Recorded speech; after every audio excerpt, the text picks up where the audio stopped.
নতুন গঠনতন্ত্র চাই, তাদের ভাষায় নতুন সংবিধান চাই। যদি আমি এই ভাষাটা পছন্দ করি না, আপনি শুনেছেন। ফলে তারা একটা নতুন গঠনতন্ত্র চায়। তারা তো কি বলেছে, তারা প্রথমে ফ্যাসিবাদ বিলোপ চায়।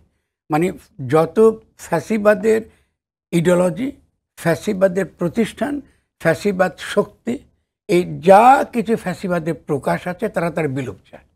ফলে নাহিদ তো 3 তারিখে বলেছে আমরা ফ্যাসিবাদের বিলোপ চাই। তারপরে সিপি এসে বারবারই ফ্যাসিবাদ বিরোধিতার কথা বলেছে। ফলে মুজিববাদের বিরোধিতার কথা যদি তারা বলে থাকে, এটা বলেছে যেহেতু মুজিববাদ ফ্যাসিবাদের একটা ধরন মাত্র, এই জন্য তারা কথাটা বলেছে। তো ফলে সেদিক থেকে তো তারা অন্য কোনো কথা বলেনি। কিন্তু আমি যদি ধরুন কৌশলী হতাম, তাহলে আমি মুজিববাদ কথাটা হয়তো বলতাম না। যদি আমি যদি তাদের একা থাকতাম, কেন বলতাম না বলি, কারণ মুজিববাদ বলে কিছু নাই।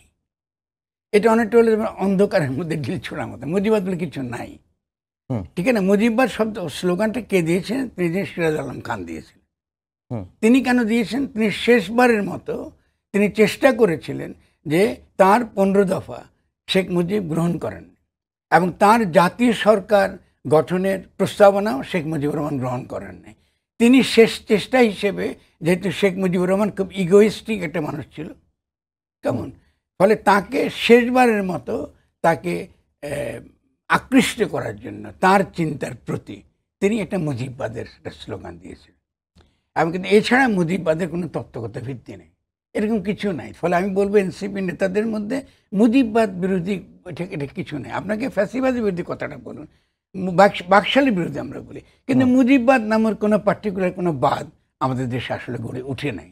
এটা কোনো ভিত্তি নেই। এটা একমাত্র সিরাজ আলম খান বলেছিল, এটা ছিল একটা কৌশলগত অবস্থান তার, এর বেশি কিছু এর কোনো